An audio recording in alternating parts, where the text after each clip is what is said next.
made it back. Welcome once again to episode, 44? 40, something like that. I don't know. We're in the 40s of the Shlicketty cast. Wow, man. Have you been hanging with? We're almost getting up there to 50, man. We'll talk about it with Mike. We got an anniversary special. We might have to do it 50, or if we're going to do it at 52. We'll figure it out. But first, I got to do my rituals.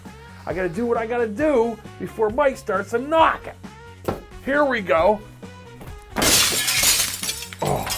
Oh. And say hello to Lucky. All right, we're all doing good. Let's see, what do I got here? What's that? There he is. In the garage. Here he comes. My partner, my buddy, Mike Anderson. And here I come to save the day. Welcome back to the show, everybody. It's time to hang out here at the Doo'cast with us and you. We're all here together. It's our time, as Mr. Hand said. Whoopie-dee-doo. If Spicoli showed up with a cheese pizza right now, that would be dope. Oh, snacks. Sometimes we need snacks. It gets a little warm, a little hungry. Or at least a Chipotle gift card or something like that. Something. You like the Chipotle, Mike? I haven't had the Chipotle. I don't have anything against the Chipotle. It's just... Are you a Moes or Chipotle guy? I've never been to Moes. I know they've had Chipotle out there in Arizona. I remember someone who used to work with would go to Chipotle on the back of their napkins or the bottoms of their bags. It was warning you that it was hot. Or, it was almost like I remember what it was. For the burritos, it was almost like it was saying to use two hands to hold the burrito because it was so heavy. Right, yeah. I like them both. I found... It's like a team lift. I think you get more for your money with the Moes because they have a couple more additional, like you can get the mushrooms, you can get a couple little extra accoutrements. So it's just like the grilled like fajita type deal? Yeah, they're about the same, but you get the free chips at the Moes. Whereas you don't get, you got to go a little extra, you got to pay for them at the Chipotle.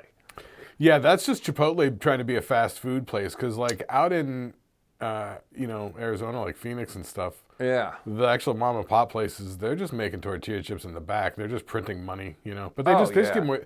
They give them away for free at the table, like peanuts at one of those steak places. Yeah, and sometimes I'll be like, it depends. I always find whoever the teenager is will hook you up or won't hook you up. So it's kind of like I always go in there, hey, finger guns ablazing. All right, give me the chorizo, and then they're, and they flick the little thing on your burrito, and you go, yeah. Bring it, keep it going. Sometimes they get a little light-handed, but if they get heavy-handed, I know who to come back to. I pay attention to that stuff. You have to. But the Moes, I think Moes are a little friendly. They give you the welcome to Moes, and everybody cheers at you when you come in, which is nice. It's a little cheerier of a vibe. They are always playing like 90s rock over the intercom, whereas Chipotle seems to have like this more mid-2000s alternative kind of thing. Like you'll hear like a weird Radiohead remix or something, like something strange. You'll be like, okay. A little bit more hipster, a little more highbrow. But I think Moes is a little bit more everything man. So you're saying that you really get a sense of the difference in the corporate culture between the two? A little bit. If I was a pop culture aficionado, they're two different little vibes. Even though they're selling the same product, you're getting kind of, it depends. Is it pretty much just like a fajita bowl sort of thing? Yeah, you can go bowl, or you get the burrito wrap, or if you want to veer off the script, you get the 3 tacos. But it's the bowl. Yeah, it's the burrito that looks like a football. But it's the chicken strips grilled with little grill marks on them. Sure. And then you're getting all sorts of veggies and tomato and onion. And they do the assembly line. They move it down. They move your tray down. Okay, the next person goes, what do you want on there? Oh, do they like that? The next person, yeah. I hate that. I like that. But once again, if they're stingy, if the kid's sitting there stingy and not impressed, you get stinged. You kind of got to go, okay, bring it in there. Anyway. Yeah. Speaking of snacks, what do we got? Hey, I found a snack item. I got the red bag. Look at this. I got a snack item.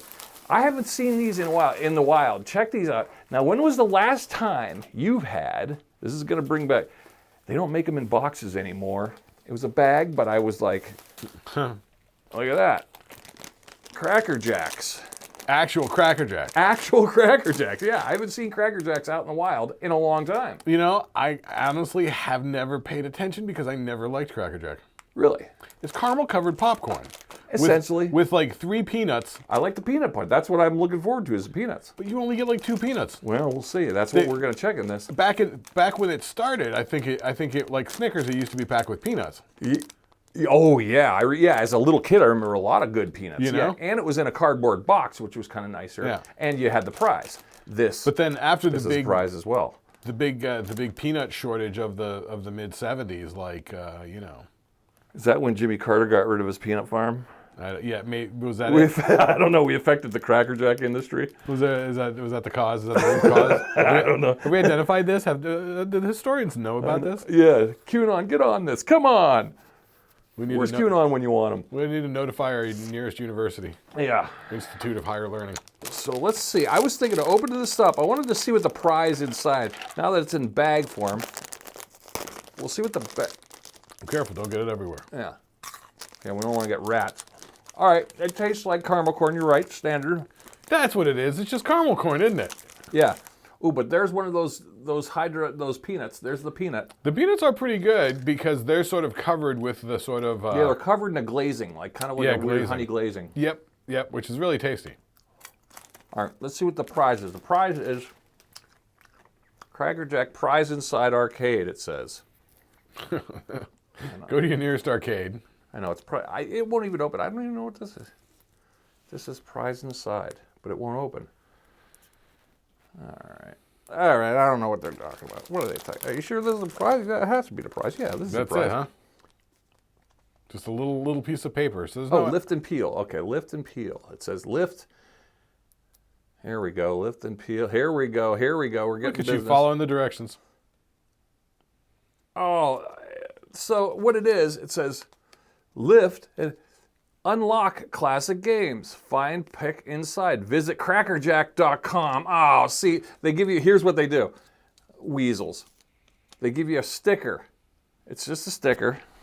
We'll put it on Lucky Juarez. Lucky Juarez gets Cracker Jack sticker. And right here, go to crackerjack.com and get yourself classic video games. They want to get you to their website. Stinks. What? I mean, I want decoder rings. I want, something, a Monopoly piece. I want even a rub-on tattoo. Come on, where's the fun here? Cracker Jacks. But it does taste the same, I will say.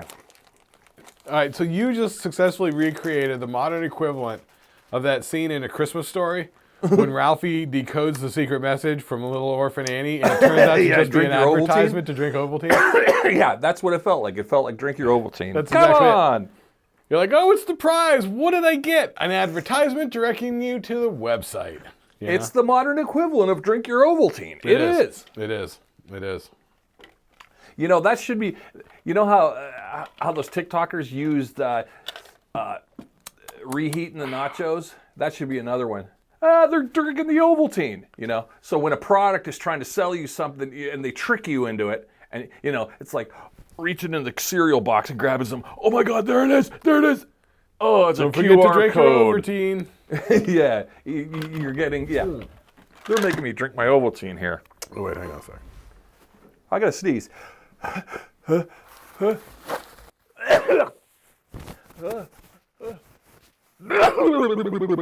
sneezed on camera. Look at that, boy. I just broke all the FCC rules. Yeah, it was like a seismic shift. Like I went to drink and my ice shifted and it just Oh yeah, you did that, and I I had a Cracker Jack sneeze. Wow, everything just sort of.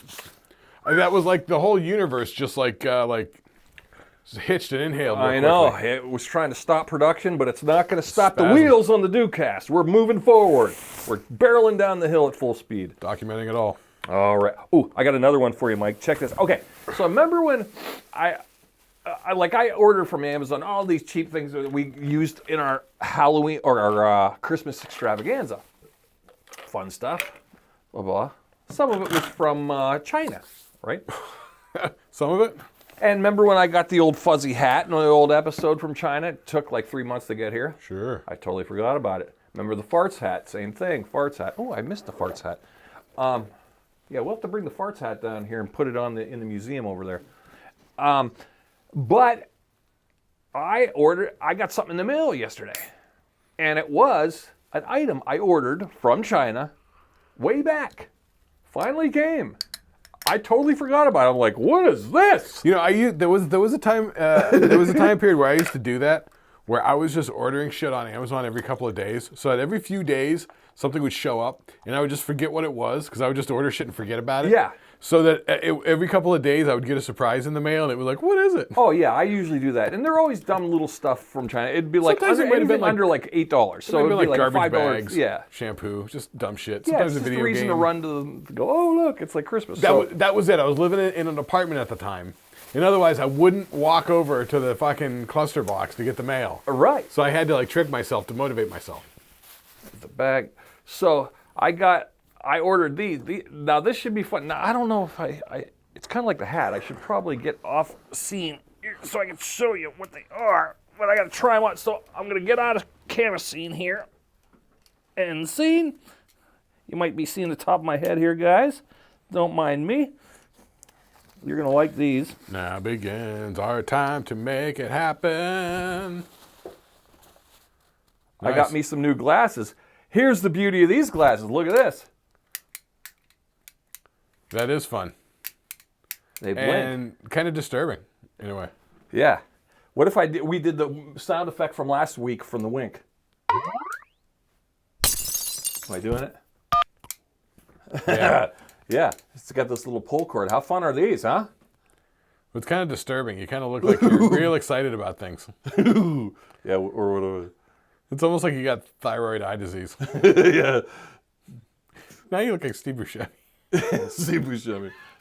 Yeah, they're kind of Muppet eyes. They're kind of fun, though. Like the little cord that makes them go, it was the selling point, I think. Yeah, they're not bad. They're not bad. Yeah, what a good score. I think it was like $7, from what I remember. Dude, if you put like a little knot in the line to keep it from going all the way open, you would just look like you're drunk. You know, like one of Yeah. them. I was thinking, how can I get these cords longer? I should change them to a black cord, and then I could keep my hands to my side and then really, really get to know that, so you blink. Yeah, very fun. Very fun. Look at that. Look at that. when you do like one then the other for the blink, like the wave. Yeah, a lot of fun. But like the wave, like look at him. Yeah, that's fun. Yeah. Yeah, that's funny. Pretty fun stuff. Guess what I got to do tomorrow? I got the day off work tomorrow, and I might have a story for next week. I'm going to jury duty. Oh, I got jury duty that's tomorrow. right. Yeah, I should wear these to jury duty. What do you think? I'm gonna keep my eyes open the whole time. Yeah, I'll be sleeping through the whole thing. I'm gonna keep my eyes on this whole case. Yeah. Dude. Or act like I got to put on my readers and just pull these. Dude, you should go in there with that jean jacket, just stocked with wacky glasses like that. Just do prop comedy until they throw you out. Right. Like chattering teeth. Dude, do you have business cards for you as a comedian? You should be every time you bust out a prop, like a pair of glasses, you should just hand business cards to everyone around you. Yeah. Do it with the mini hands. Remember the mini hands? Yeah, little hands. Oh, no. Like, okay. Yeah, they'll bounce me out of there. Dude, you should. And then the judge will get mad at you and be like, well, I got to dismiss you just because you're being wacky. And you'll be like, oh, no, I just figured it's a good networking opportunity. Yeah, I have no idea. Well, here's what I mean, I don't know if I'm ruining anything, but so I had to go online when I got the thing in the mail, and they go, okay, answer these questions.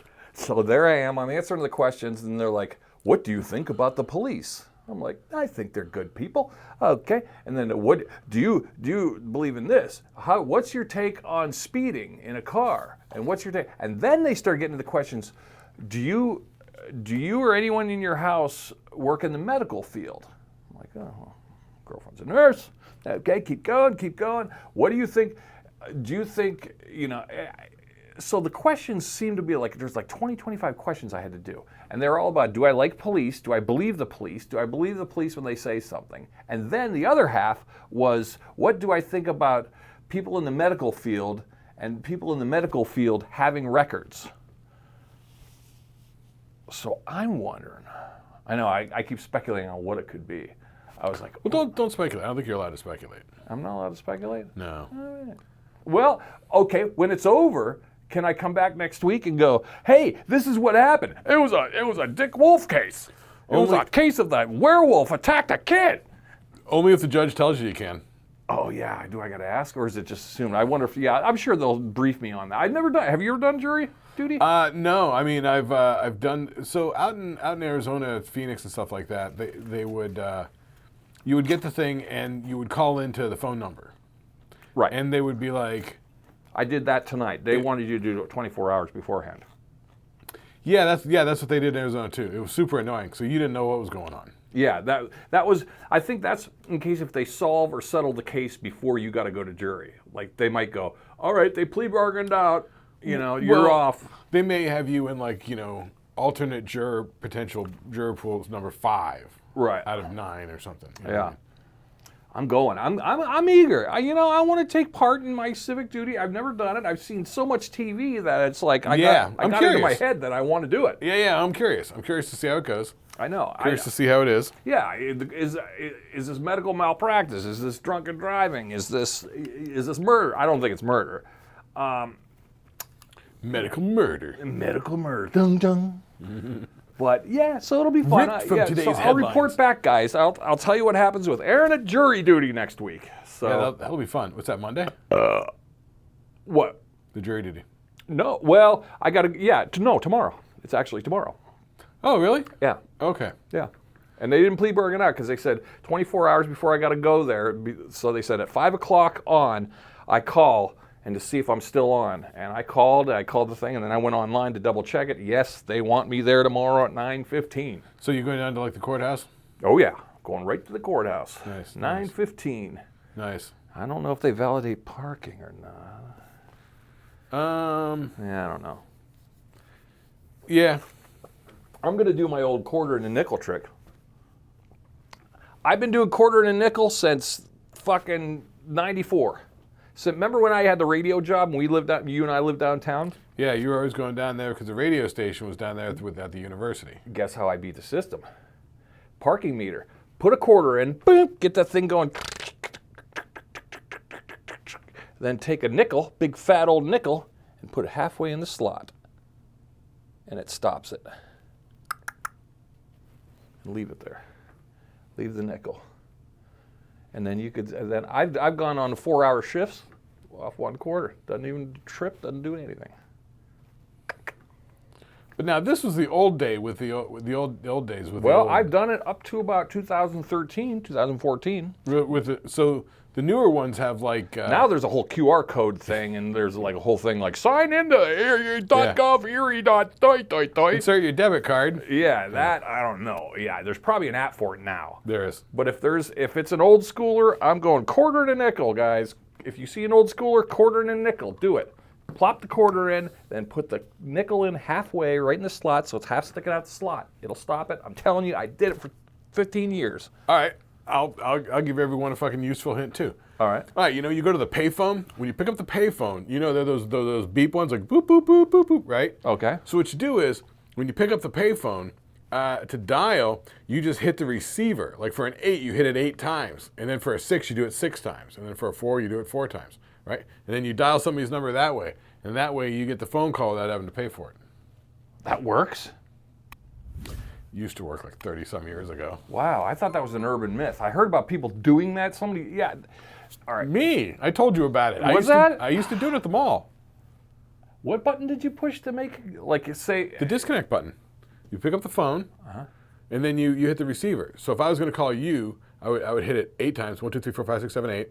And then 6, and then 6, and then 1, and then 1, 2, 3, and 1, and then 1, 2, 3, 4, 5. Wow. God, I never did it. And yeah, you told me about it. I guess you told me. Yeah. I always thought that was one of those urban myths. Like, yeah, it's not gonna work. I don't know what makes you think urban myth. I was telling you, I did it. I know, but I don't remember. That's how I used to make phone calls without. We always had enough change to make a phone call. No, what the fuck are you talking about? I didn't have any change. I was fucking broke. Like I worked, I was still broke. Yeah, but a phone call was always kind of like, yeah, give me a quarter. This is back when we were like when I was like 13, 14. Yeah, so before it was a quarter, when it was a dime, maybe 15 cents. No, it was probably still a quarter. Yeah, but this is back in the day when a pack of smokes was $1.25.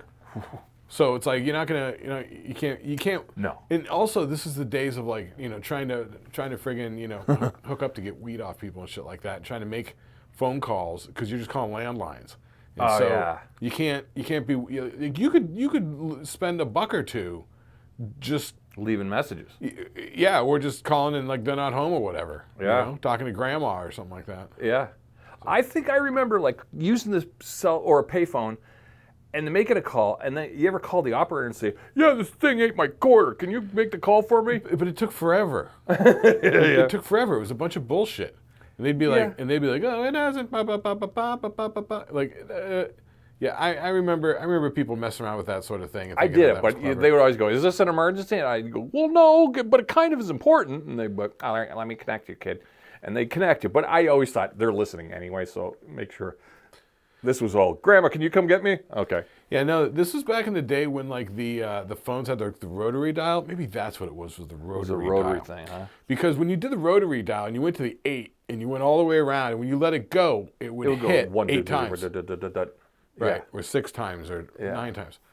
So yeah, it was working off the pulses. I think that's what it was. That's what it was. And then it made obsolete when they came out with the tone. Right, that's probably what. Yeah. That you had to be a certain frequency. And that. Yeah, that makes sense. That makes more sense. Okay, I think that's what it was. And I think that was the whole reason that they got rid of that whole system was because it was just based on the pulses, which you could. It was hackable. That's basically Morse code. It's like. Yeah. Yeah, it's totally hackable. Yeah, and shit was like hackable. I remember like you could pick up the phone at the house, like off the cradle, and like hold down the little button and take the receiver off, and then be holding down the button, and then you put the phone here, and you take off the cover of the microphone, you take out the microphone. There's no wires; it just sat in there. Right. It was just compression springs holding it in. Yeah. So you just lift out the microphone, Like an old, and then you can take your finger off of the cradle, and then there's no click in the line because there's no microphone coming online. Right. So then you could eavesdrop on the phone without anybody knowing that you were there. Oh. And then when you put your finger back down the thing, they wouldn't hear it, and then you just had to keep it disconnected, put the mic back on. To eavesdrop. And then Wow, you had to I just slide eavesdropped covering it. Back into the cradle. You ever, like, in the old days with the phone, like, you ever, like, "Oh, we picked up the neighbor." You can hear the neighbors talking. What is that? What was that? So that was, I've heard about it. That's the party line, which I guess in rural areas where there might only be like 3 households or 3 families in this,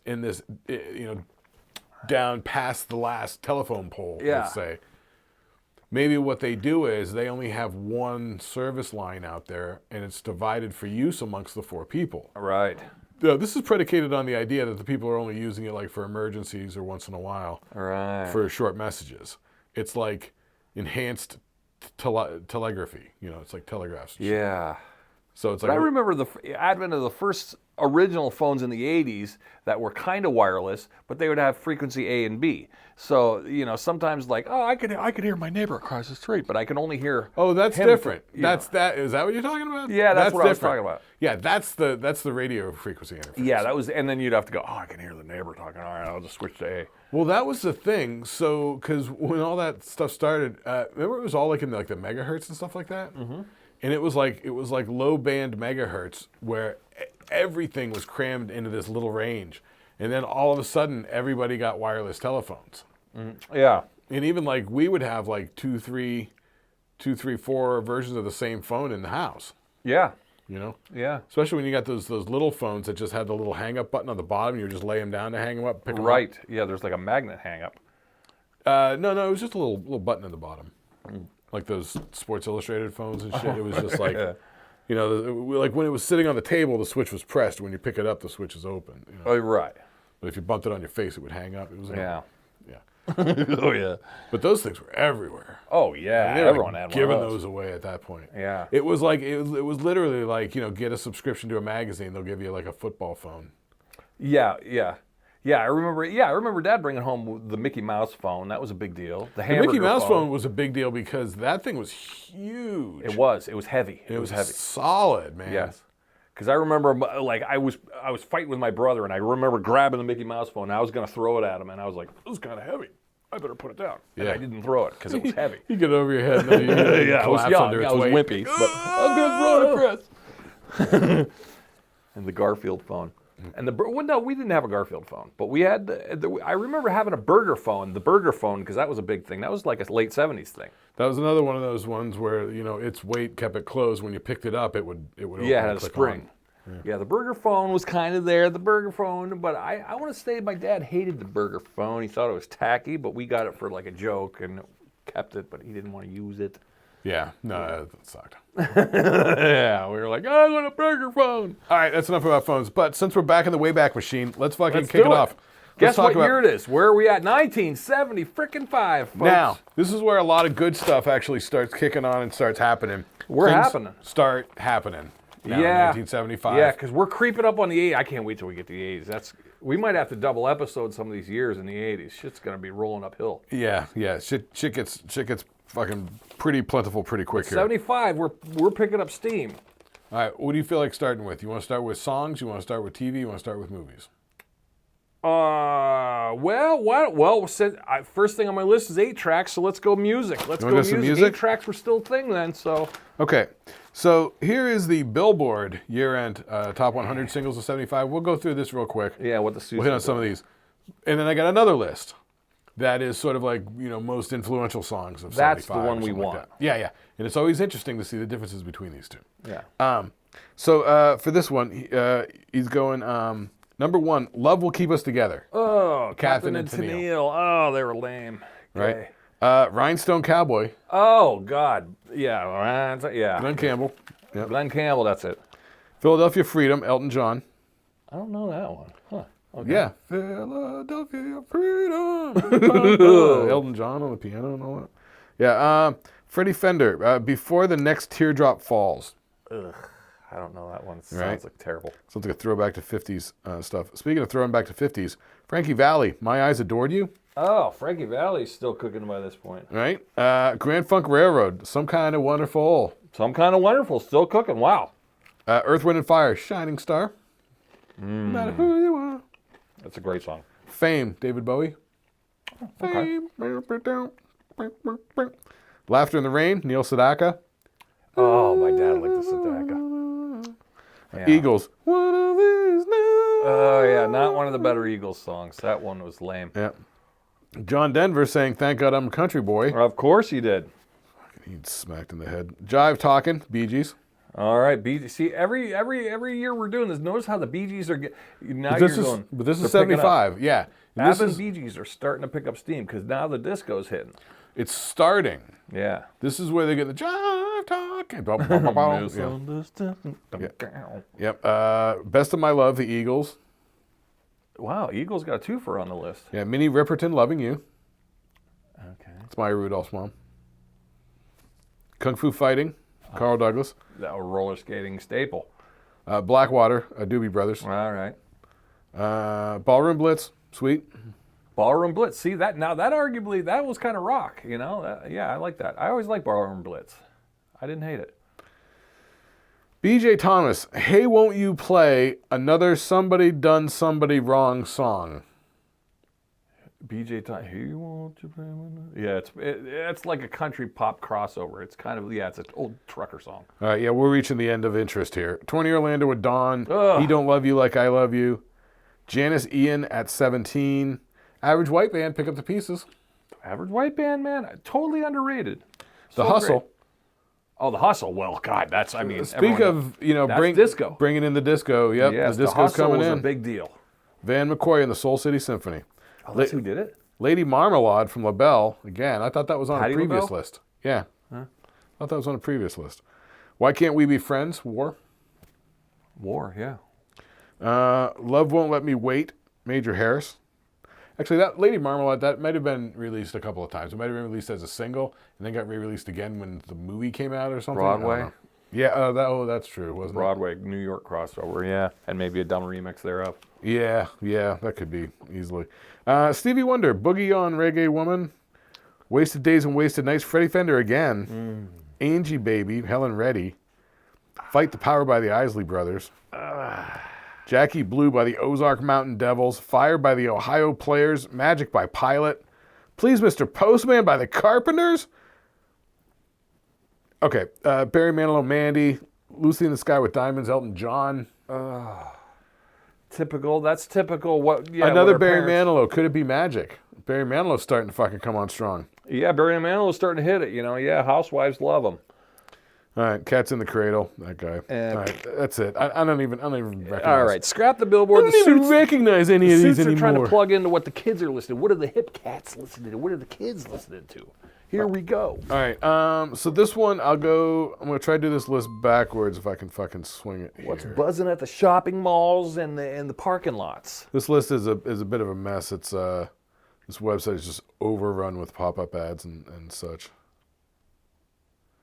So I'm going to go here to And their conversion vans. Number and their 1. Bell bottoms. From 1975, Led Zeppelin, Kashmir. Whoa, stoner anthem of the century. Didn't top the charts, but No, not great. I mean, it's not. It's a slow song. it's but I classic. could- It's a great song. Everybody loves it. Yeah, Everybody loves it. What year did it come out? 75. 75. Also, wow. same thing. Another one. Great song. Everybody loves it. What year did it come out? 75. Bohemian Rhapsody. Of course, the big Bohemian Rhapsody.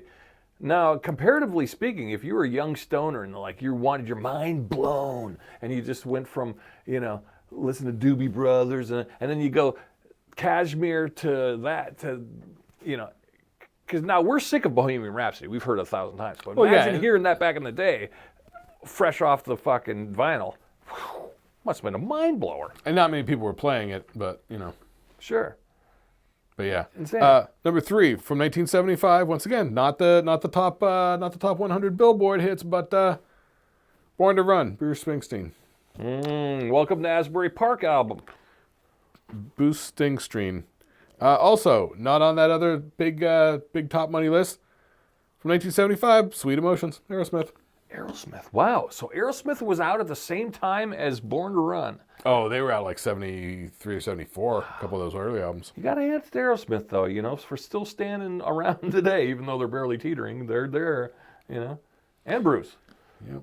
Like uninvited guests won't leave. All right, next, Bob Dylan, Tangled Up in Blue. Of course he is. For Blood on the Tracks. I don't know what any of that is. That's not my cup of tea. Pink Floyd, Wish You Were Here. From Wish You Were Here. Slow dance. That's probably every slow dance, every stoner wanted to put his arm around his girlfriend song. Crossover, Bee Gees, Jive Talking. All right. David Bowie, Fame. That's good. All right. Eagles, One of These Nights. Okay. Of course, yeah. Aerosmith, Walk This Way from Toys in the okay. Attic. That might have been fun at the time, Right. Fleetwood Mac, Landslide. Yeah. Also from 1975, not on the top 100 list, but landmark shit. It's a long way to the top if you want to rock and roll. Wow, the old Bon Scott AC/DC. From TNT. Hell yeah. ZZ Top with Tush. Tush, well, that's arguably one of their biggest tunes. But don't bar cover band classic. Also, Bruce Springsteen, Thunder Road.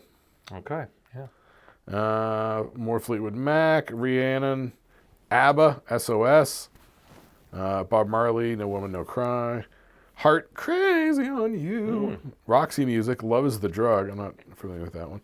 Roxy. Paul McCartney, Wings, Venus and Mars, and Rock Show. I'm not familiar with those. Steely Dan, Black Friday, Earth, Wind and Fire, Shining Star. Right. All right, Parliament, Tear the Roof Off the Sucker. All right. Give Up the Funk.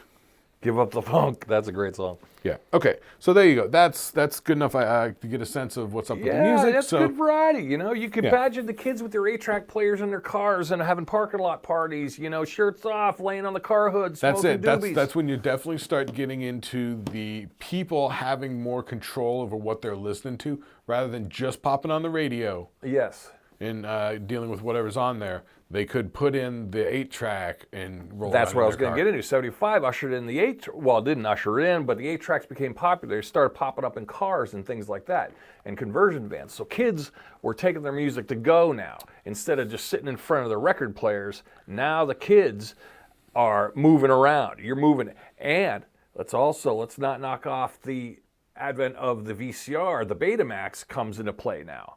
So people are taking their movies home. They're watching movies at home.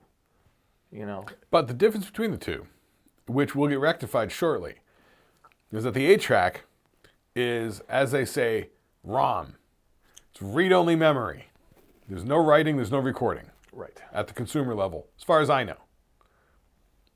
I didn't have a lot of dealing with 8-tracks. It You was had a sort one of, in your one car. Yeah, we did. listened to Foreigner 4, didn't Yeah, we? my first car, yeah. Yeah, that Charger we used to drive around. 77 Charger. And I remember because you could only fast forward, and it would just ka-chunk. It would just you had 4 levels where it'd be like program. yeah, The and it would program kind changed. of move you to the next song, but you'd be about a minute into the song. Yeah, it was weird, but Yeah, it was just like a spatial differential. that was all we had was that, because Wasn't it Foreigner? You had Foreigner's greatest hits on the 8-track, and didn't you? No, have, like, it was, Tesla or something. yeah. So there was the Foreigner. It was like the Cold as Ice album or something like that. No, I thought it might have been just the greatest hits. We had all. It had all it the greatest hits? Yeah, I think it was the greatest hits. And then there was a 8-track to cassette adapter. Right. That had Tesla 5-man acoustical jam in it. Yeah, and wasn't it like stuck in there? Like you didn't want to pull it out because it was going to ruin the tape, so it stayed in there. So No, that was a different vehicle I had. That right. There was something we listened to because we didn't want to pull the tape out and ruin the tape. It was like a Testament tape, or it was like a loudness tape or something like that. Right. It was something off the beaten track. No, but yeah, I think that 5-man acoustical jam tape did get sort of eaten by the 8-track adapter. Yeah. And it was sort of like, I'm not going to put one of my tapes into it. So we just rolled with the 8-track for the whole time I had that car. I remember me and Jones going to school, and we would listen to that Foreigner a lot. A lot. Yeah. Yeah. Which was probably my most memorable knowledge of Foreigner. I mean, yeah, you'd hear Double Vision or something on the radio, but it did almost seem like every song was like, oh yeah, it's that one. oh yeah. So now to this day, I know I have a good versity in Foreigner because of that, not because I liked them. Hot Blooded. Yeah. Cold as Ice. Jukebox Hero, the whole. You ever watch Aqua Teen Hunger Force? Oh, I have, not all of them, but yeah. It's so fucking funny, the writing on it. Their next door neighbor, Carl, and Carl gets a magical Foreigner belt. That the buckle's in the shape of like a Les Paul body, and like the belt itself is like the neck. Wow. And he can like name Foreigner songs and then turn a dial on the Les Paul, and then it blasts people with the thing. So he can say "Cold as Ice," and then he turns at the thing and they get the freeze ray. That's fun. It was hysterical. What a great idea. He was like, "Double Vision," and then they're like, "Whoa." Oh, wow. Wow. It's hysterical. Yeah, I don't know. That shit's that funny. Fucking Carl. So 75, we're rocking in 75. Things are going on in 75. What do I got going on before we get the movies? Well, you got a stamp is 10 cents, man. Quart of milk, 46 cents. Loaf of bread, 36. Yeah. You got the end of the Vietnam War. That's long over with. A chorus line appears on Broadway. Oh, boy. And here's one. I was going to save this one for the end, but Saturday Night Live premieres on NBC. George Carlin hosts the first one. That's right. Very first, the debut of Saturday Night Live, folks. Ooh, that's a good one. We got the home videotape system, VCRs, which we were talking about. They're developed in Japan by Sony Betamax and Mitsubishi. Matsushita? Yeah, that's it. You know, originally they were VTRs, video tape recorders. Then they became VCRs, video cassette recorders. Right.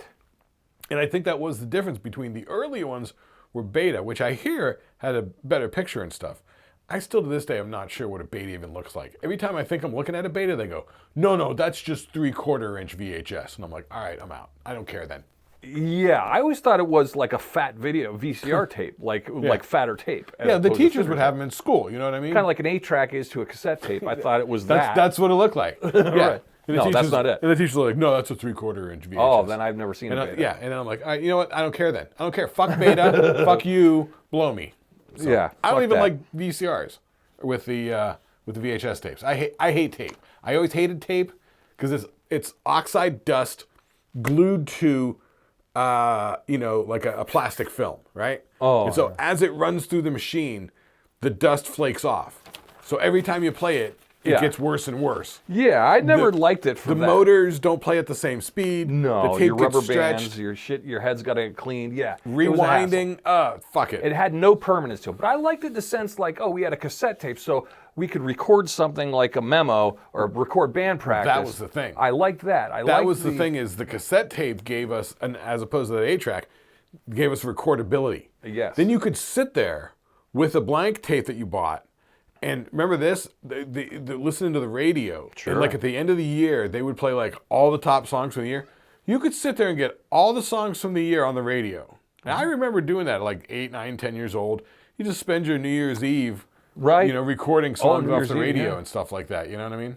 Yeah, that's true. That's true. Or call up and request, and then just sit there and wait for them to say, Right. yeah, and just press record when it came. Yeah, it was such barbaric times. People don't even understand. Yeah. But I like the cassette because we used to steal cassettes, but we'd use cassettes to record band practices or record riffs and stuff Yeah. like that. There's no permanence to it because we weren't thinking that far ahead. Well, to make copies of things. Yeah. Like my parents had a little stereo system that had dual cassette decks.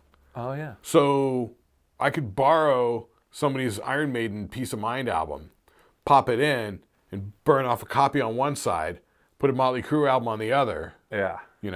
That's mostly how I had tapes. I had very few store-bought tapes. Most of my tapes, because you were doing the 12 CDs for a penny thing, so was Jones, Rome, everybody was doing that. So you guys all had the shit all over the place. So I would just borrow the shit from you, dupe a copy, which you guys would let me do because there was also shit that you wanted copies duped Yeah, off. I would make mixtapes. I would just say, I got to learn the bass line to that one, so put that one on there, and I like that one, and I like the intro to that, So I would make mixtapes. Oh, it's definitely good when you were doing cover songs. You put like the whole set of material on the album. You could just listen through it in your fucking Walkman because they were portable too. Don't forget. Yeah, but the Walkman wasn't until 79, 80, right? Yeah, that's probably true. And even then, when it first came out, the first couple of years, they didn't have what's called an anti-rolling mechanism. So if you walked along, so this is why first they were Walkmans. Walk.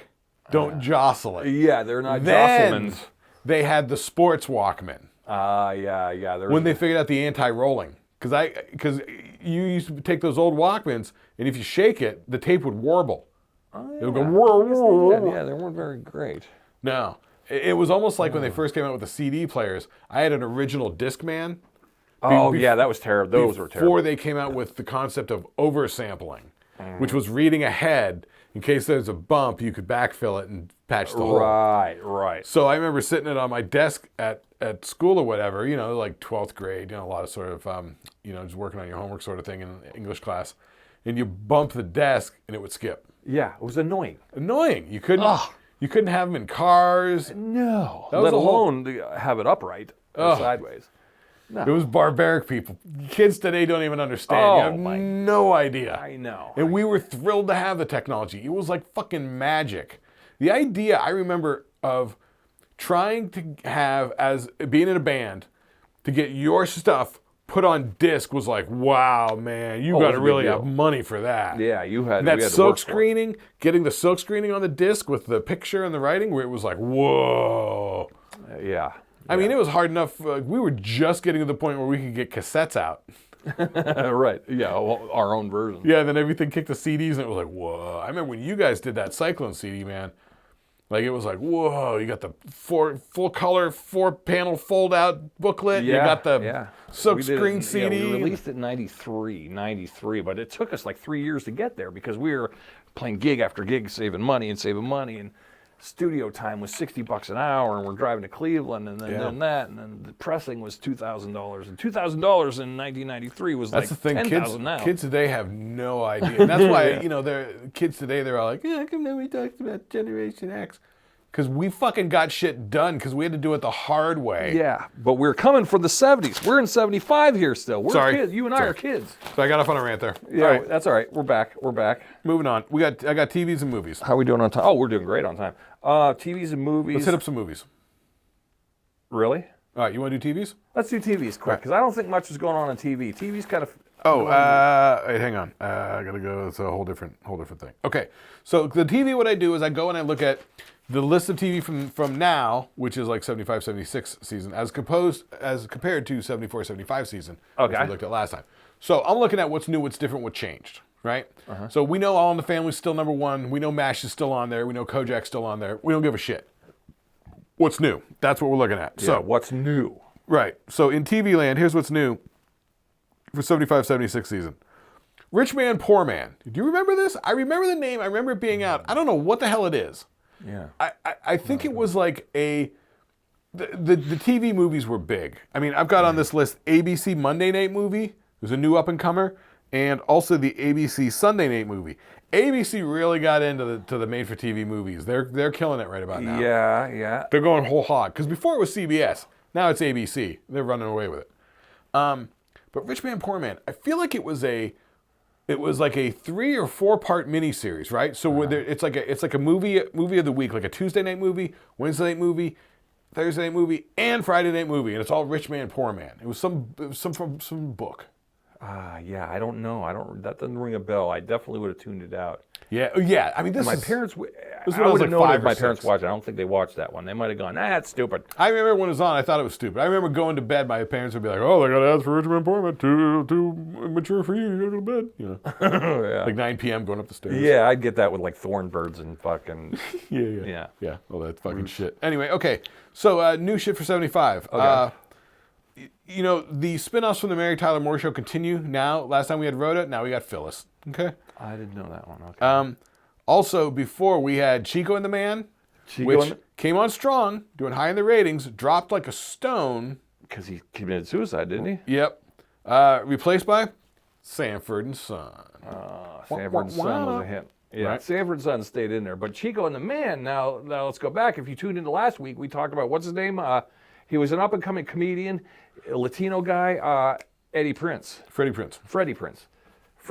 Yeah, Freddie Prinze was a big deal. He was going to be the next thing. And I guess and then he did this. He had tons of charisma. He came across well on screen. He told funny jokes. He was great. Yeah, he was really good. And they shot him right from stage to TV instantly. And he was a big hit, and then boom. Then he kills himself, and then don't say a word.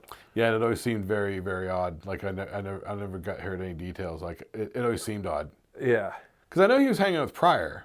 Sure. And Pryor used to mess with him, you know? Yeah, but I don't. Yeah, but they didn't talk about suicide in those days. They would just say he died. It was weird. Okay. It was almost as weird as the Bob Crane thing. Remember the Bob Crane thing? Yeah, Hogan's Hero guy. Yeah, that was a whole big weird thing. When you hear about it now, you're like, oh, they didn't even know how to talk about it back then. Yeah. Okay, so interestingly enough, also new on the TV, both coming in at the same time, $6 Million Man and Bionic Woman. Well, Bionic Woman was a crossover from his spinoff. But they originated as made-for-TV movies. They did the movie, the made for like that might have been the previous like ABC made for TV movie was a $6 Million Man that did gangbusters. They rolled it into production and the Bionic Woman because that was also a made for TV movie. So it might have been $6 Million Man made for TV movie, Bionic Woman made for TV movie as the follow up. Then they put both in the series. Yeah, because Lee Majors and Lindsay Wagner were both big stars. Everyone wanted to look because like of those shows. Yeah, that shit blew up like. Yeah, they were huge. Yeah, in the 70s. so those came from the made-for-TV movie thing. So might have been, so that's why it's weird that they're both popping up at the same time. Okay, also popping up at the same time, which seems odd, but I think it was around the OG was around the year before. But wasn't charting maybe. We've got Happy Days and Laverne and Shirley. Okay, I can see now we're about probably 2 years into Happy Days because we did the pilot one 2 years ago. Did we? Or was it last? Yeah. So we're probably past the thing. We're into season 2, maybe season 3 of Happy Days. But Laverne and Shirley being a spinoff of Happy Days popped up in '73 originally. Yes. Weird, but wasn't on in '74. Well, it wasn't a new one in '74. It's probably still on. Yeah. I think okay, so actually, I shouldn't even have Happy Days on the list right here because that's all right. Happy Days was a big deal. But it was out from '73, so that shouldn't be on here. Okay, so that's fine. So then just Laverne and Shirley kicked on. Great. Let's see.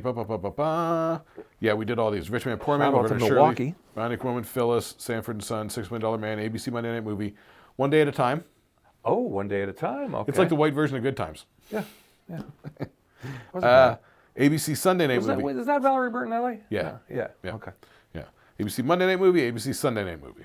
Okay. Also, Starsky and Hutch. Oh, we liked Starsky and Hutch. Everyone liked the red car with the white stripe. The striped tomato. Yeah, was that the Torino? Gran Torino, yeah. Yeah, okay. Yep. Some show called Good Heavens. Don't know that one. Which it was like a clip show. I think it was Carl Reiner doing like a clip show. Really? They were doing clip shows on TV back then. And remember, they had one before. It was a couple years ago. What was it? Was before like That's Incredible, but it would be like clip shows of like. Yeah, it was something like that where it was. Here's so and so from Kansas. He's gonna jump 16 Volkswagen Bugs. Yeah, it was called like That's Entertainment or something like that. Yeah. And it was just like song and dance scene. Like here's the Singing in the Rain scene from Singing in the Rain or whatever. Yeah. Anyway, okay, moving on. Starsky and Hutch. Good heavens. Welcome back, Cotter. I know. I was not a fan. Some people like it. I wasn't either. It always seems so depressing. Everything in New York City, it was so depressing in the 70s. Yeah, because it was. It probably was pretty dirty. Yeah. And maybe the film quality and camera quality back then was dirty. And then you got to remember too, guys, TV picture quality was not what it was. Oh, so no. even though color was coming into play, the black and white was kind of nice and sharp. The color was kind of had a weird greenish, grayish tint to it, greenish kind of brown thing to it. It just looked low quality. I mean, It was color low TV quality. was not great. No, it was. You want to talk about actual resolution? It was 480. Ew. 480. Yeah, set your phone on to 480 and see how you like it. At best, when it got a little bit better, they got up to 525. Yeah. But like, you don't get to quote high def until you get to 720. You're right. So imagine that. Yeah. Also, classic stuff kicked off in '75. Beretta.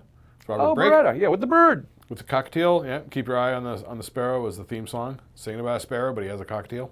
Odd. Okay. Really into birds. Also, these last two kicked off in '75. Now, originally, there was back in '73 the Sonny and Cher Comedy Hour. Oh, more variety shows. Oh, Which got canceled, and then in '74 we just had Cher. Right. But there wasn't Tony Orlando and Dawn and shit. Right. And we had the Tony Orlando and Dawn show in '74. Stinks. In '75, it's catching on again so much. Sonny and Cher are back with the Sonny and Cher show. They brought it back. 2 years later, brought it back from the grave. Also, new to the scene, Donnie and Marie Osmond. I remember watching that one after Laverne and Shirley and Happy Days. That was on Friday nights. My indoctrination to the entertainment world was the Osmonds and Donnie and Marie Osmond. Yes. I started young on the Osmonds. Chris got me into them.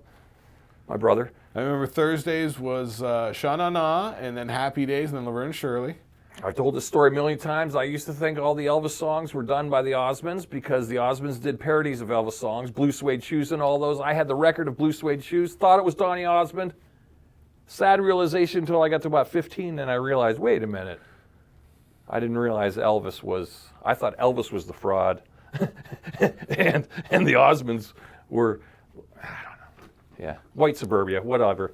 Well, that's the thing. I didn't realize till watching that Baz Luhrmann Elvis movie that I never really thought about that.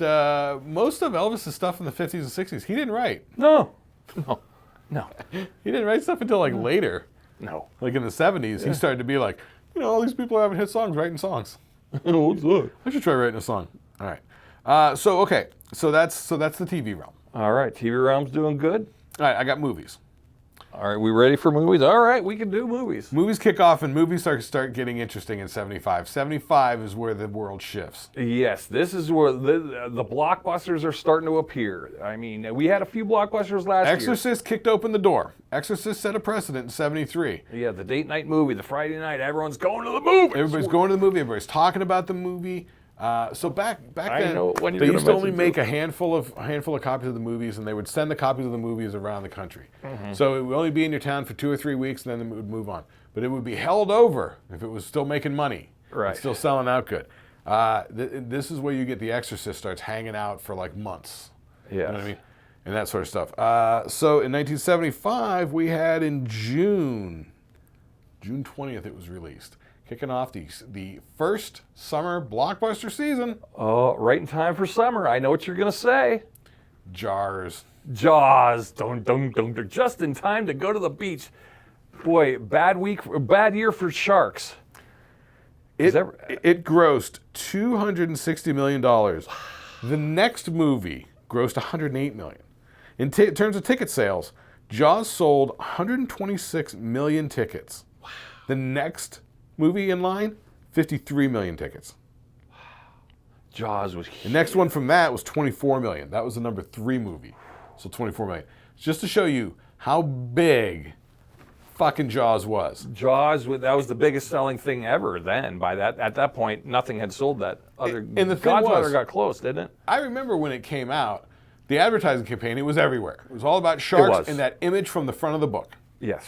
Yes. With the girl swimming in the water and the shark coming up from underneath. I remember the book. My dad, of course, my parents had all the books, you know. Yeah. So Peter Benchley's Jaws was kicking around, so I had seen that cover before, you know. Yep. And it's a frightening image. Yeah. You know? Yeah. So Jaws kicks off in 75. What was the number 2? What was the 53? Number 2 was One Flew Over the Cuckoo's Nest. Oh, yeah, Jack Nicholson, here we go. Once again, an independent movie. Released through MGM, but that was produced by Michael Douglas's production company, which he was, at the time, roommates with Danny DeVito. Little factoid for you, little Ducasse factoid. All right. Number 3, Shampoo. I don't know that one. That's the Warren Beatty one. I don't know that one. I've never seen it. I don't know if you know, in the 70s, there was Peters and Gruber. John Peters and, what was his name? Alan Gruber, something like that.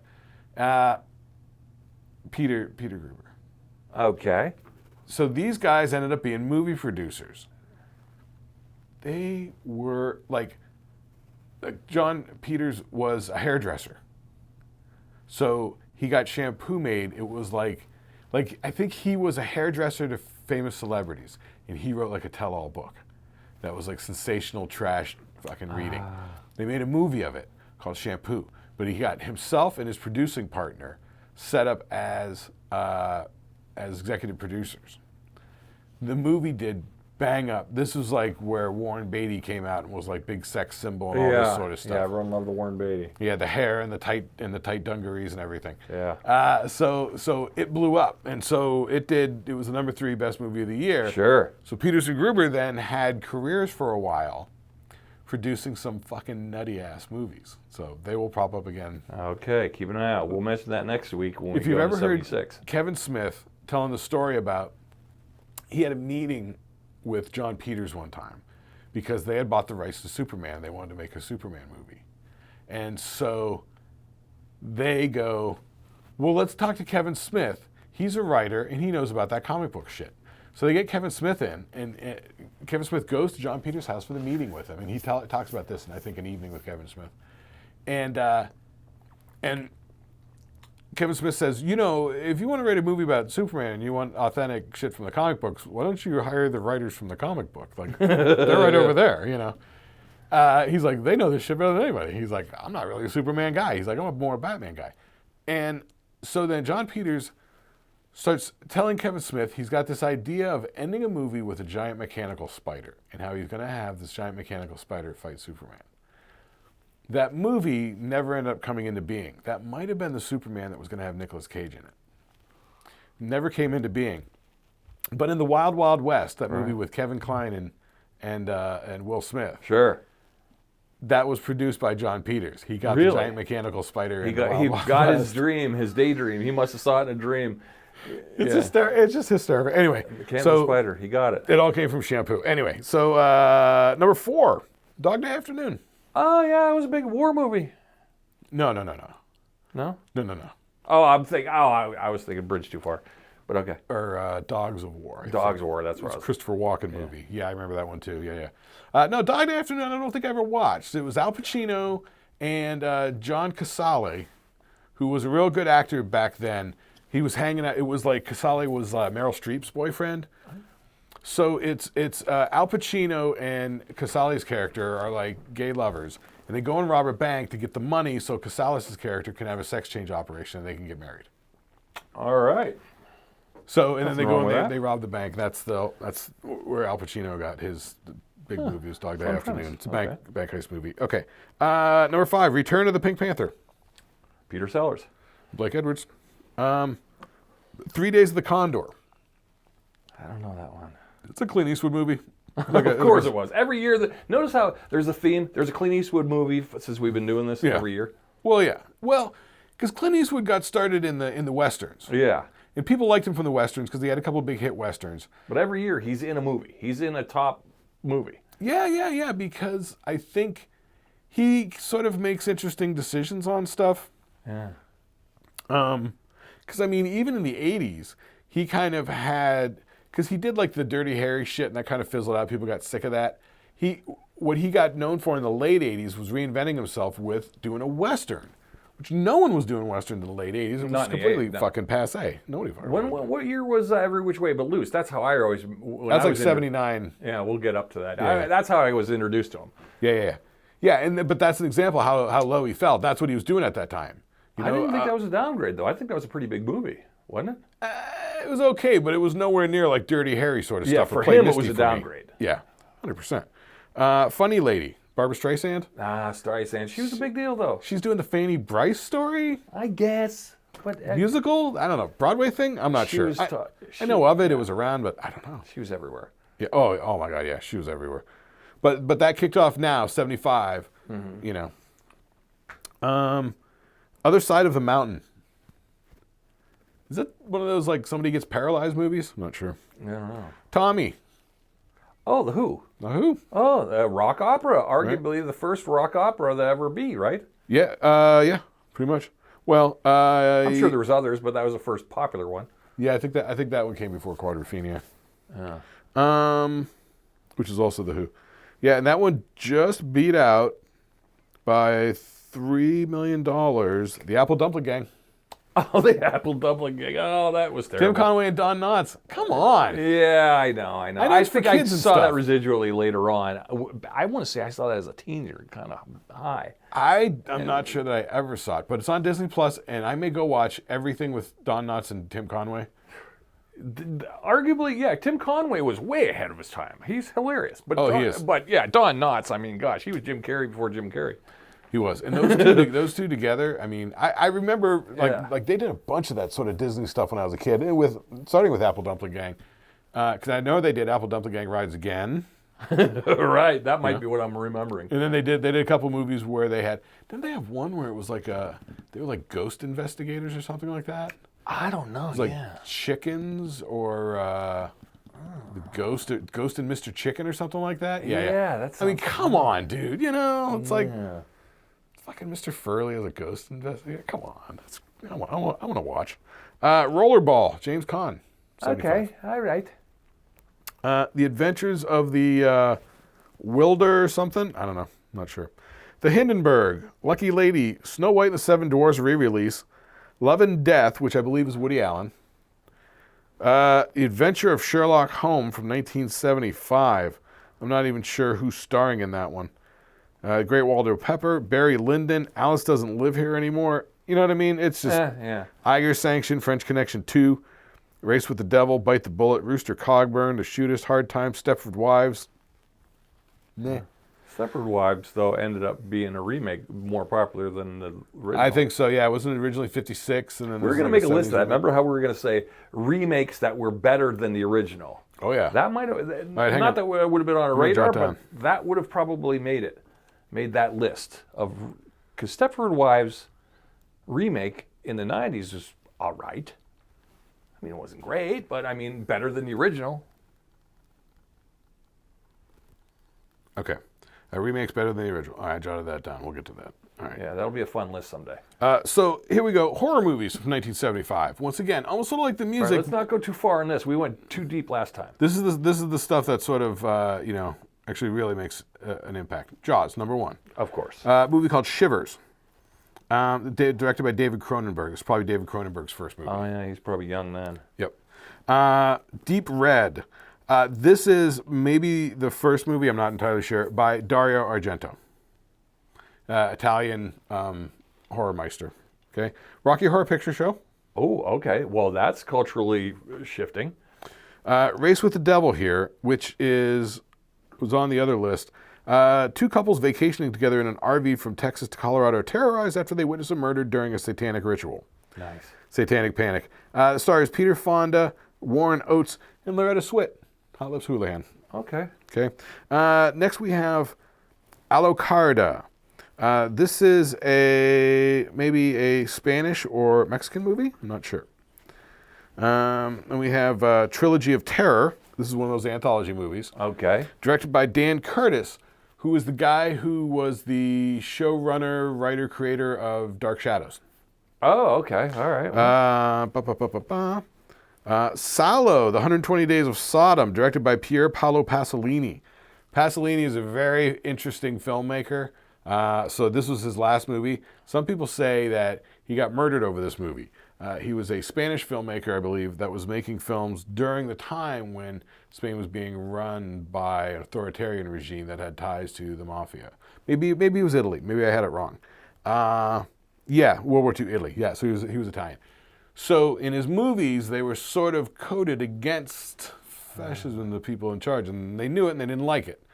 That's why Italian movies, they had 100% of the dialogue is dubbed in studio so that the government censors could make sure they weren't. Right, yeah. So that's why all the Italian movies sounded like it's always like somebody talking in a room. It's always disjointed. Anyway, so Salo, 120 Days of Sodom, Pier Pasolini. The Devil's Reign. This is like typical. A Satanist cult leader is burned alive by the local church. He vows to come back and hunt down and enslave every descendant of his congregation by the power of the Book of Blood, which they sold their souls to the devil. Ernest Borgnine, Eddie Albert, Ida Lupino. That's Ernest Borgnine. That's a pretty old cast for a horror movie. So that is all about the people in the town being terrorized by the Satanists. Yeah. Like, this is straight up feeding satanic panic. Ernest Borgnine goes, "Give me the role, I'll take it." Yeah. What do you need? Now that might have even been made for TV. I don't know. Who Can Kill a Child? This might be a Spanish one. I'm not familiar with it. Autopsy. Not familiar with this one. By Armando Crespino is the director. Don't recognize anybody in that. Night of the Seagulls. Criminally Insane. Don't Hang Up. The Ghoul. I think we're running out of it. Lifts of Blood. Last Stop on the Night Train. There you go. All right. Hair and Horror. Terror of Frankenstein. There you go. Oh, okay. Was Terror of Frankenstein? Yeah. Is that like a black and white thing? No. This is usually it's probably. Oh no, it's not even a Hammer horror film. I don't think so. Then it stinks. Yeah. Legend of the Werewolf. Yeah, here we go. Legend of the Werewolf is Hammer. It's got Peter Cushing. Of course, there's a werewolf movie. Yeah. I got a thing with werewolf movies. I need a werewolf movie that doesn't stink. Dude, like, when we talk about the supposedly some sort of I had a werewolf Wolfman rant remake? one episode. Yeah, but there's a Wolfman remake coming out. Yeah, a new one. Yeah, a new. Yeah, But there's a couple of them actually. You're right. They always There's one come that's out out in pairs, huh? out eminently, and then there's this Wolfman Universal Dark Universe remake that they're Yeah, doing. isn't that funny how one studio catches wind. I hear they're doing a werewolf movie. Get our people on a werewolf movie. We need a werewolf movie. It's like The Prestige and The Illusionist. The Illusionist and The Prestige are like, quick, we need movies about magicians Studio in the wars. 1800s. Yeah. It's like the Quick. studio, and the 70s were like that too. They, they're I hear Johnny down the road. He's putting out a car chase movie. We need a car chase movie. We need a car chase show. We need a band. Like everything was because they're doing it. We're gonna do it. I was and literally we'll do just it better, but watching they'll do some YouTube documentary. They were talking about just exactly that sort of thing going on. I think, entertainment was like that, especially in the 70s. It was just like that all the time because nobody had a hint of creativity. And the people that had creativity didn't have the access to the people that were being, whatever. Okay, so we got 75. Before we get to the best worst list, we're almost there, guys. We're rounding out 75, but I got some fun stuff. Get this. We got the popular toys list of 75. Now, the toy industry is kind of booming. It's picking up speed. It's getting better than it was in the early 70s. Early 70s, you're playing with clackers and shit. Well, here we go. Well, we're right on the verge of the big shakeup of the toy world, which is the Star Wars marketing, which comes in a couple of years. Not quite there yet, though. But it's definitely gearing up towards it. Yes. There's definitely a big push from the early 70s to the mid 70s of kid-focused stuff. A lot of the stuff was sort of half-assed sort of stuff. Kids will like that. Decisions made by, suit and tie guys. who don't they know. didn't even ask the kid. Yeah, Cigar the commercials choppers. weren't geared towards it. Now they're kind of gearing marketing towards children better. I think there was something passed. Once again, government regulation is sort of needed to keep people fucking honest because they're goddamn skimy scammers. There was something passed where they were deciding that children's television and cartoons were just advertisements. And so there had to be educational content to it. And this is probably when that sort of stuff started coming in. So you started to have like an educational twist to the toy or to the thing, Right. you know what I mean? So there was a much more deliberate development process for the toys. It wasn't just putting out some plastic crap.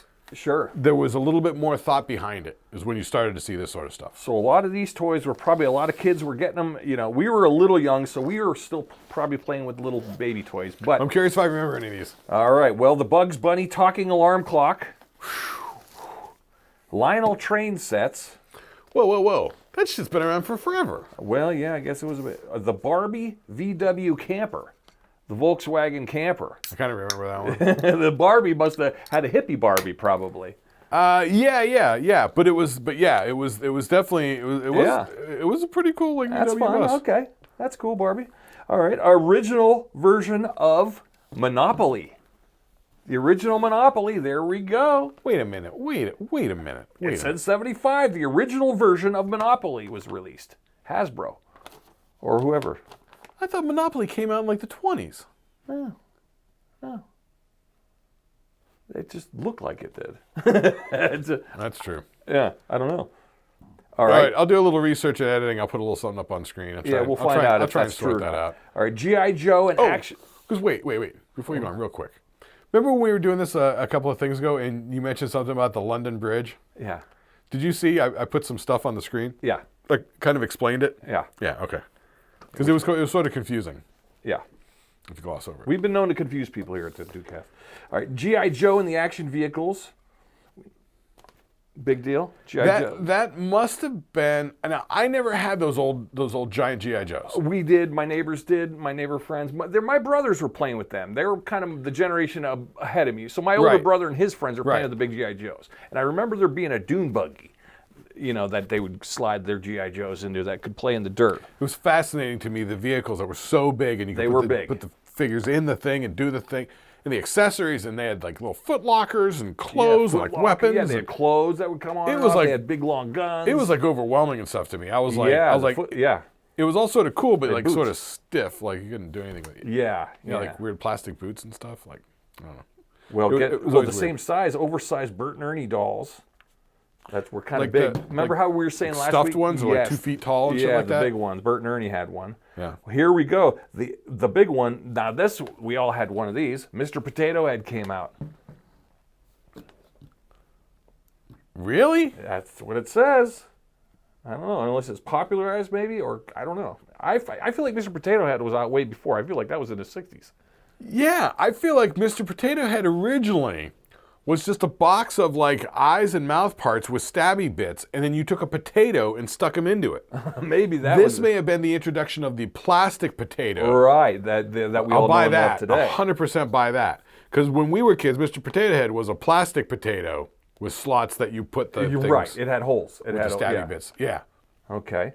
So maybe it was the plastic potato. I'm Now not he sure. was a big deal back then. Now this was a big toy I had. I had this one, the Evil Knievel Dragster. Was that the motorcycle? You You'd crank wind it up, you'd put them in, and boom! Yep. Yeah, I mean, Google it, guys. This was hours of fun. We loved it. I mean, there were so many of these type toys. Remember the toys that were like that? It was like a car. It had this big wheel in the middle. Yeah, and like you a put docking base. You'd put it into, and you'd wind it up. No. Well, the better ones had the winder thing in the launcher. Remember they just had that T-strip that you'd zip it out? Oh, the T-strip. It had the tooth on it. Yeah, it was like zip. pulling a lawnmower. And the thing would be like throwing sparks and had this big wheel and it would just make yeah. the thing go. Yeah. Now, yeah. the problem with those was... They got stripped. No. The problem with all those types of toys was, those are great on TV for kids in California. Over here on the East Coast where it snows, it's shag carpet city. True. And when you got it for Christmas, you can't take it out in the yard and play with it That's because what I'm it's saying. snowing out. That's what I'm saying. It's Yeah. an indoor toy, and it's shag carpet. Yeah. It's going nowhere. Yeah. You're We're lucky. shooting it down this flight of stairs. You're lucky if that thing is still running by the time the snow melts. Exactly. Yeah, things got destroyed quick. All right, here's what else came out there. The Whack-A-Mole game. Wait a minute. Whack-A-Mole. Like the video game, the arcade video game? Well, yeah, you go with the big... That's the arcade video game. Yeah. Wow. Okay. Whack-a-mole. Okay. Pez candy. I remember when Pez came out. That there was something. You know what? That was like the Funko Pop of its day. Yeah. Because they started with like I remember Daffy Duck Spiderhead, and Hulk. Yeah. Spider-Man and Green Goblin. I remember having a Green Goblin one. Mickey Mouse stuff and they did Marvel stuff. Yeah. Because I remember Hulk and Spider-Man, that sort of shit. Yeah. And I remember like Donald Duck and Mickey and shit like that. But then they started doing, like they did. There's Warner Brothers ones, because I want to say there was like a Bugs Bunny or Daffy. Yeah, there was. And then I remember I loved it. Universal monster movies. Like they had like a Wolfman and a fucking, I love those. like a mummy one. I had one, it was like, it had like the vampire cowl, but it was a skull. I love it. I love that one, yeah. Yeah, I could see that. Yeah, Pez was fun. I remember the Pez. Pez was super fun. I mean, we were hard up for entertainment when the candy dispenser was like super exciting. True. Especially once it kicked in fucking school and shit like that. Yeah, because you could slide it in your pocket and you could be like, all right, here we go. And then we'd all kind of, we'd show off our Pez. So all your friends would have a cool Pez. I'd have a cool Pez. I got a Snoopy one. Where'd you get that? You know, it's like, yeah, because they were kind of like Swatch watches were in the 80s. There were so many, they flooded the market with them. So your friends would all have different ones. So if I pulled out my Green Goblin and you pulled out your Wolfman, it's a we need to put that on a t-shirt and market it. It's like Swatch watches in the 80s. All right. All right, here we go. And Pet Rocks. The Pet Rock, which was a total scam, but everyone fell for it. And the Magic 8 Ball. Remember the Magic 8 Ball you'd shake? I do, yeah. All right, the Magic 8 Ball. But I got popular foods too, but let's see. What else happened there? People magazine came out in 1975. Really? Yes. I can sort of see that. It sort of has published. that mid-70s Yes. feel. People magazine. Let's see. The first disposable razor introduced. Bic launched the first disposable razor. Razor. And wait, just can I go back real quick? Can you imagine the guy that goes, "We're gonna do a new magazine. What's it about? It's about people. What are you gonna call it? People. People. Are you sure? There's nothing more interesting than people. Yeah. People. People are big money nowadays, sir. People, big money. When people read the newspaper, they don't care about stories about stuff. They want stories about people. People like people. We want people talking about people, and we'll talk about other people. We'll talk about interesting people, exciting people. The people that people want to hear about. Yes, it'll be a thing. Trust me. Yeah, and Warheads candy were out. Warheads. That's the hot ones.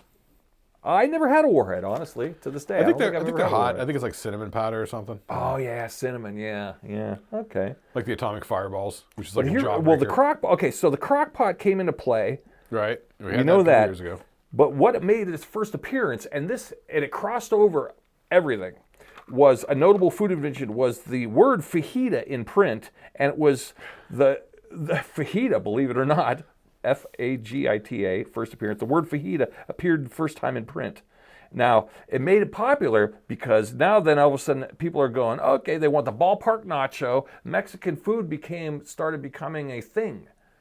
So the fajita everyone wanted to get on the fajita craze. Now, tie that in with the development of Doritos. Oh yeah, that probably tied into the ballpark nacho craze. The ballpark nacho was born in the Texas Rangers Arlington Stadium, which was the ballpark nacho, which was probably just a thing of nacho thing with the bullshit cheese on them. Right, but the nacho cheese, which is a Mexican blend. It's a Mexican spice blend of cheese. So yes, so now we're in 1975. Now the Latino market's probably infiltrating pop culture, but it's starting via foods. But it's starting to, out of regional pushes, that whole Southwest region. Like, look, I'm here to tell you, man, out in Arizona, you got products made by national manufacturers that you can't get in other parts of the country. Right. Okay, we got to go quick here because we're running out of time. But people are liking these fatter episodes. Get a little more on your thing. We got the best worst list. Here we go. Thank you, 1975. We'll see you next year for 1976. Next week is 1976, which is going to be our nation's... 76, we're past that 75 tipping point. 76, 77 just starts gaining speed.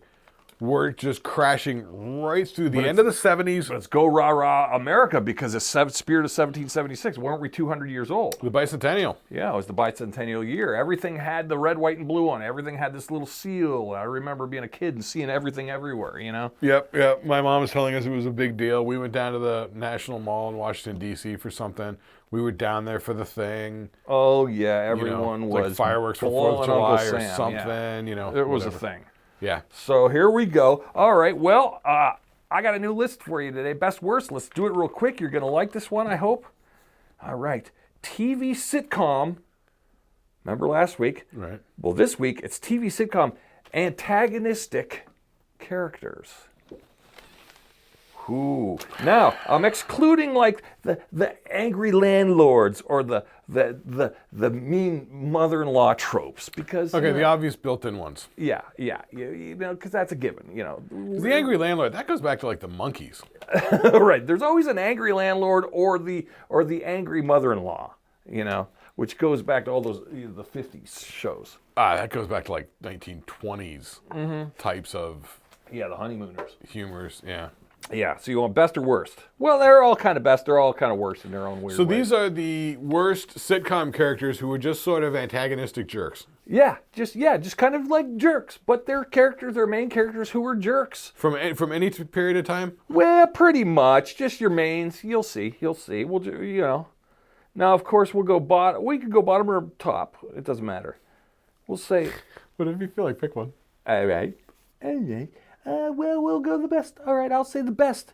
The best antagonistic characters. We'll start from the bottom of that list. The best ones I thought were the best. Now, here's number 5. Gotta admit, he's antagonistic. On the best. Dwight Schrute from The Office. Yep. We love Dwight Schrute. Who Yep. doesn't love Dwight Schrute? He's pretty entertaining, but boy, he's a handful. Oh, yeah, he dug at people. Beat Farm and his brother Moe. And every day he's going to get Jim Halpern. He's going to get him. All right, well, number 4. I like this. This was one of my favorite shows because I could relate to it. But the antagonistic character was Reese from Malcolm in the Middle, the older brother. Oh, the middle brother. The middle brother, right. Yeah. He used to pick on Malcolm. See, I always had an affinity with Malcolm and Reese because I always felt like Malcolm and my brother was a lot like Reese. So Yeah. we had that dynamic going Yeah, on. Reese is sort of a psycho. Right. All right, here's a number 3. This was one of my favorite shows, underrated shows, but the antagonistic character was Mimi from the Drew Carey Show. Yeah, actually, that's a good one. That's She's a good great. one. She was so good that the character was so popular that they actually turned the character around in later years. Yeah. She had Because the horrible makeup on. Yeah, the because beehive hair. the actress was good. She was fun. Everybody liked her. The character was great. Everybody loved hating her so much but it went on for so long. It got to be like she's like it's been like 5 years of everybody hating me. She's like, I can't take it anymore. Right. So they started to turn it around. Is she still around? She's still alive? I hope. I don't know. She'd be great. Yeah, but her and Drew Carey. I thought the Drew Carey Show, great stars on that one. That was totally underrated. You know, and good. because that show, it started off with being one thing, and Drew was pushing to have his vision on it. That's why it was set in Cleveland and shit like that. Yeah. And you can see it's a struggle for the first 2 years, but somebody at the network believed in it, and it hung in there enough, and then Drew got more control over it. And then he started to turn it into whatever he was doing was working, because then it really started taking off. Yeah, I like Drew Carey's show. That should have. I feel like it should have been bigger. And I almost want to say that's when Drew started doing it. He brought in like Ryan Stiles and Diedrich Bader, who were fucking hysterical. Right. You know, Ryan Stiles is great. and that was the whole thing where they made the coffee and the beer together. And, Right. you know, and that was the whole thing. So there was an ongoing storyline happening. Yes, yes. I recommend highly the Drew Carey Show reruns. Okay, number 2, I had to go with a trifecta on this one. All right, now, we have a lot of antagonistic characters in The Simpsons, of course. That's a given. We know this. Well, I mean... Now, everyone's going to say, all right, Mr. Burns. Mr. Burns makes me laugh all the time. Yeah, Mr. Burns, yeah, he's... But I just told my girlfriend this the other day. She put on some like fucking lounge jazz music station on the fucking Pandora, whatever the fuck it is, and I'm like, all I can think of is Mr. Burns saying, cease that infernal tootling. Yeah, infernal tutoring. Tootling. Yeah. One line he always said, I keep saying, I go, best thing for employment since the cat o' nine tails. Yeah, right. But also for The Simpsons, don't forget, Nelson is a winner too. Right, Nelson Muntz. And Sideshow Bob. Sideshow Bob, yeah. Oh, with Yeah, Fraser that's Crane as the voice. Yeah. Kelsey Grammer, Kelsey yeah, we Grammer. love that. So that's a Simpsons trifecta on that one for number 2. Yeah, those are all 3 classic antagonists. Both, I mean, Mr. Burns is there for Homer, also the whole town. Nelson's there for Bart, but also just for all of us. The ha-ha laugh is, I mean, it's in the culture. Yeah. And Sideshow Bob, people forget about, but that was, Bart's nemesis. Yeah. Sideshow Bob could have done more with. He almost could have had a spinoff. And you got to go now. Number 1, I had to split this, but number 1, you got to say the best antagonistic character of them all, Eric Cartman from South Park. I suppose so. Well, you're not a huge South Park fan, are you? I mean, I've watched it enough and all that sort of stuff. Yeah, I mean, he's shit, totally anti. But I mean, do you share that with somebody? Like, I couldn't even add him to the list. I was thinking like a Stewie Griffin. A Stewie Griffin. Yeah, but you're mostly dwelling in cartoons at this point. Yeah, I know. If you're thinking like live action stuff, okay. What about Frank Burns on MASH? Right. I know. I thought about that. I Super thought annoying. Obscure. Yeah. Or well, all right. Let's get more obscure with the bottom 5. Here we go. Okay. We got runner-up. My runner-up, which didn't even make the list yet, was of course Newman from Seinfeld. Wait, you talking honorable mentions? Yeah, okay. Honorables. I like, cartoon-wise, Jimmy Pesto from Bob's Burgers is great. Did you watch Bob's Burgers? No. Oh, Jimmy Pesto's fucking annoying. I don't get that whole Lauren Bouchard sense of humor thing.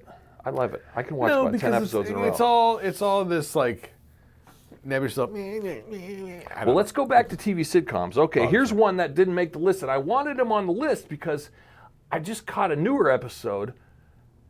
Was John Larroquette as Dan in Night Court, the lawyer? You know what? Yeah, he's good. I mean, he was real good. He was winning fucking was such a dick. Emmys. Yes. Left and right. Back in the 80s when Night Court was huge. And then now the reboot, he's the same character. He was so good at it. Good. He was so on autopilot back then. He was killing it with the Emmys. He was so on autopilot that he was so bored he started drinking, and he was full-blown alcoholic. Yes. But he's a winner. Crushing it. We might be able to move him. Okay, let's move the Cartman and the Stewie out of number 1. Fuck the cartoons. We'll put John Larroquette, Dan Night Court in there. Yeah, Dan Fielding. Yeah, Dan Fielding. That's right. He was He's a number 1. Fucking asshole. Yes, he's antagonistic character. He was a bastard. He's one of the best. Yeah, he was a bastard. We love you, John Larroquette. Okay, bottom 5. Here we go. Let's speed it up. Sorry, guys.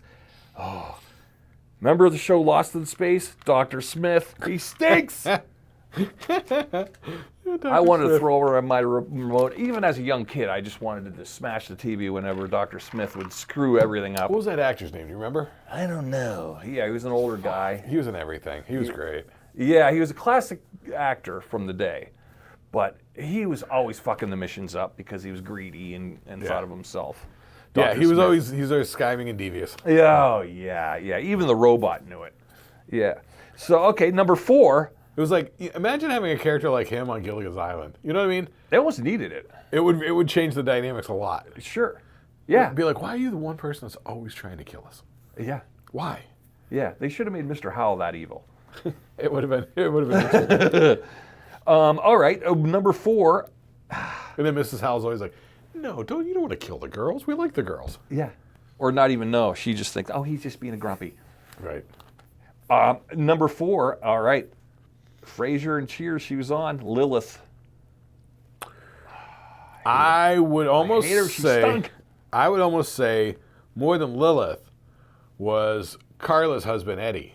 No, not Eddie. The one that was played by Dan Hedaya. They gave him a spinoff. Remember, it was one of the worst spinoffs ever. Yeah, he made one of our worst spinoff lists. Yeah. What was his character? Eddie was the guy who was the hockey player.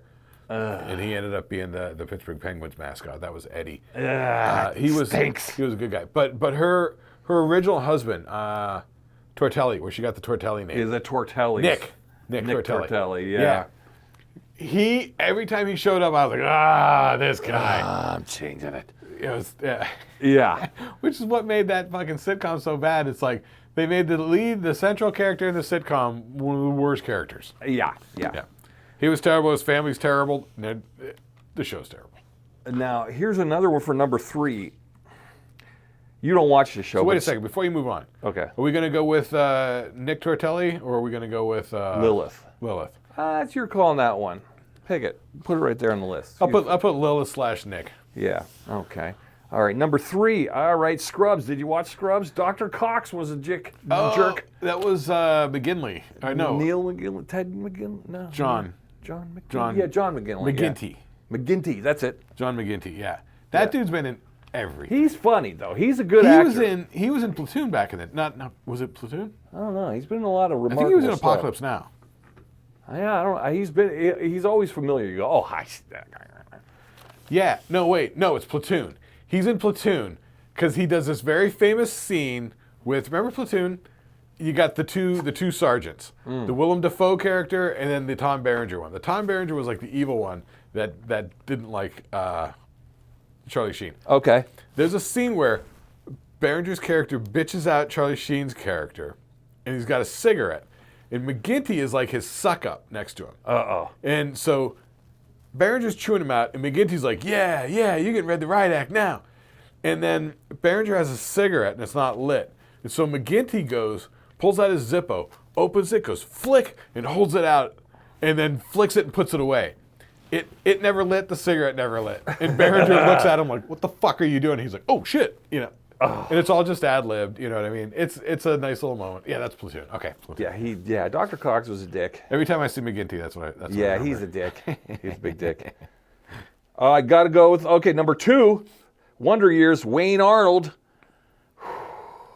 Boy, wow, you're going deep on some of these. Going deep, I know. Well, I was thinking about it. I never watched Wonder Years. You didn't? No. I liked it. It was pleasant. Pleasant little jaunt. Made me happy. I don't like Well, anything. it made me sad and happy at the same time. I know. I didn't need it because it was all harkening back to some sort of era that I didn't exist in.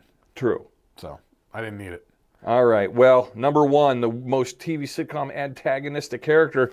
Got to go with this one, and I hate him, and I think he stinks. He's the worst. He's problematic. He's a jerk. Archie Bunker stinks. Archie Bunker's the worst. He's problematic. He's problematic. He's got to go.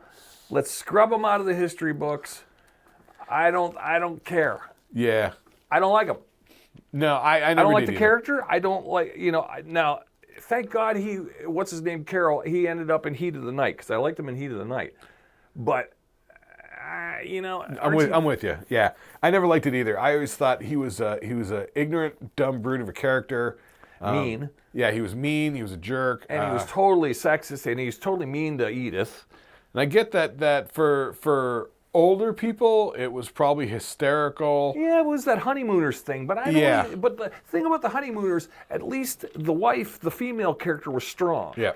They weakened Edith down, so they made Edith really, really kind of dim, Meek. and I didn't Yeah. like that. I didn't either. No. I didn't either. It felt abusive. It did. It felt very abusive, and he was very abusive. Yeah. Well, he was kind of nice to Sally Struthers, but he was very mean to Meathead. So, this is an interesting cultural thing that because I feel the exact same way about it, and I feel like I wonder if a lot of people our age do. So hit us up in the comments. Yes. Or email us at thedukast@gmail.com. Yes. Let us know. Because I feel like for older people, Archie Bunker was like fun and like, titillating, and they could hit on some of the social, hot buttons of the day. But for us younger kids, he was an asshole. Yeah. I never liked All in the Family. I never watched it. I didn't find it funny. Yeah. I watched it because I had to. I saw a couple episodes here or there, but I didn't like it. No, I would watch it and be like, uncomfortable. I'm out. Like, fuck this guy. Yeah, fuck that guy. Yeah, exactly. Fuck this guy. Yeah. And every time I'd see his picture in the TV guide or something, I'd be like, fuck that guy, fuck that guy, fuck that guy. It wasn't until in the 90s he joined Heat of the Night that he redeemed himself. Same, because before that, I just figured, well, that's that guy. He's a fucking asshole. Right, yeah, fuck that guy. Yeah, exactly. So the fact that you had the exact same read on it that I did, which we didn't know each other back when that shit was on, like before young. 10 and stuff like that. Yeah. So that I think that's very interesting. And I wonder if that's the thing because, if so, I feel like All in the Family is a super cultural dividing point that us who were kids, none of us like it. No. You know, I wonder if that's the case. Yeah. Interesting. It's interesting. Horrifying. So we got to go. Yeah, by all means, let us know. Write in thedukecast@gmail.com. Let us know, was Archie Bunker so, distasteful that you couldn't even watch the show, didn't even want to watch the show? And other than that, watch the episode all the way to the end. If you watch it to the end, you're one of the cool ones. All right, and like, subscribe, recommend it to friends, tell them to watch all the way through. Follow us. What are the other things? Like, subscribe. Comment, interact. There you go. Comment. Yeah, that's the thing. Wink. All right, and that shit's creepy. And so we'll see you guys next week.